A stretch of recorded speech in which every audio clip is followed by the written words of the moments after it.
So nothing ever stays the same. That's cliche, but very true.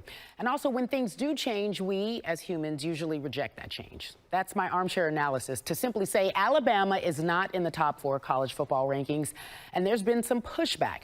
Nick Saban and the Tide have been a fixture in the college football playoffs since the new CFP has been in place.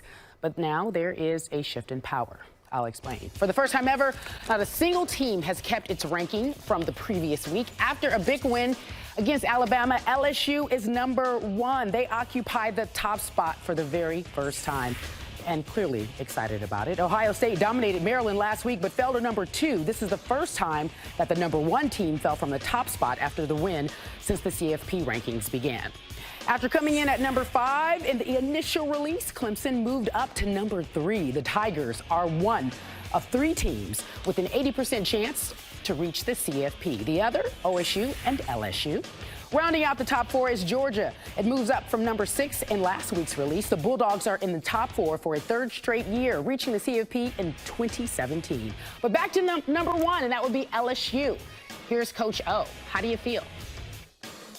We don't talk about it as a football team. We really don't, but obviously we all know where we rank. I think it's great for the school. I think it's great for our team.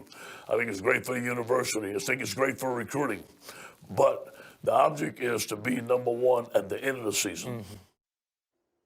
All right, they're in the driver's seat right now. We got Marcus Spears, LSU alum, and Dan Orlovsky, UConn alum. Not sure how that pertains. Thanks, not an Dave. LSU alum. Appreciate you saying that. All right, so your Tigers are number 1, deservedly so. Great win. Who got jobbed with these rankings? I'm going to give you the honors. It's Minnesota. Look, first of all, being undefeated should matter. And then the second thing is you beat the number 4 team from the previous week.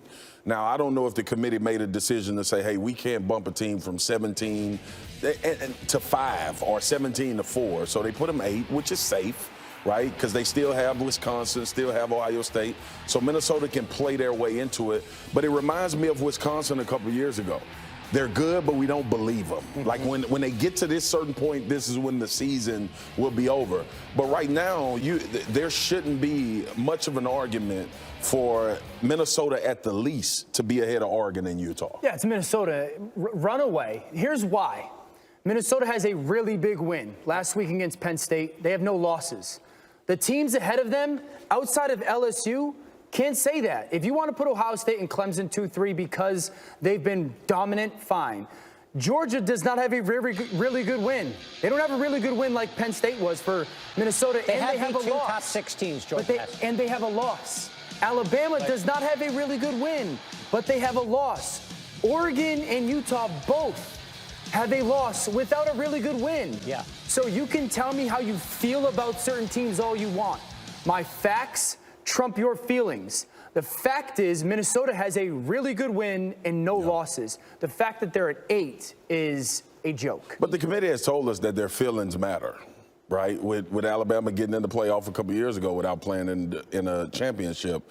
TCU the first year, winning their conference and not getting in. Like the feelings matter, and then the eye test. Like these. But my feelings are different than your feelings are different. That's why exactly. If we're going to use metrics to justify our decisions, then feelings shouldn't. But we're using metrics as guidelines. Okay, but those are not the end-all, be-all. And this is not me saying this. I know. The committee is telling you that we have these parameters, we have these things that we're paying attention to, but ultimately, if we think a one-loss team is better than your conference champion, if we feel that way, we're going to put them in, which you have a legit argument if you're that team on the outside looking in. The good news for the Gophers is they can play themselves. Oh, they control it. I mean, they have the ability to control things.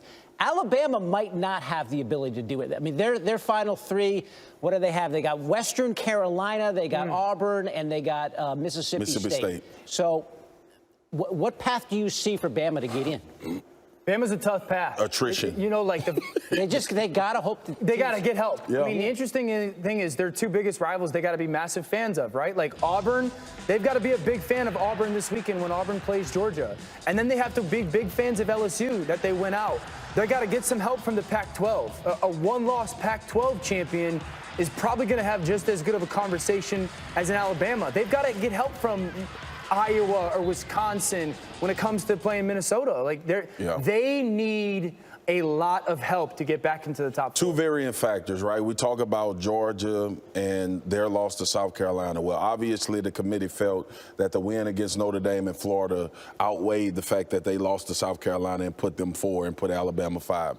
And then the second thing, when you think about Alabama, this is one year where you maybe could justify saying Alabama is not one of the 4 best teams. Regardless of how you feel about Alabama, they gave up 46 points at home.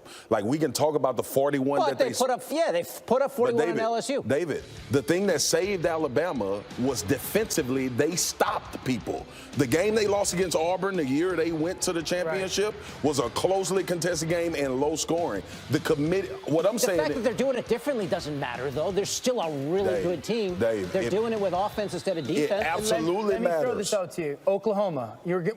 People are keeping Oklahoma out of the conversation because their defense is still not good enough, right?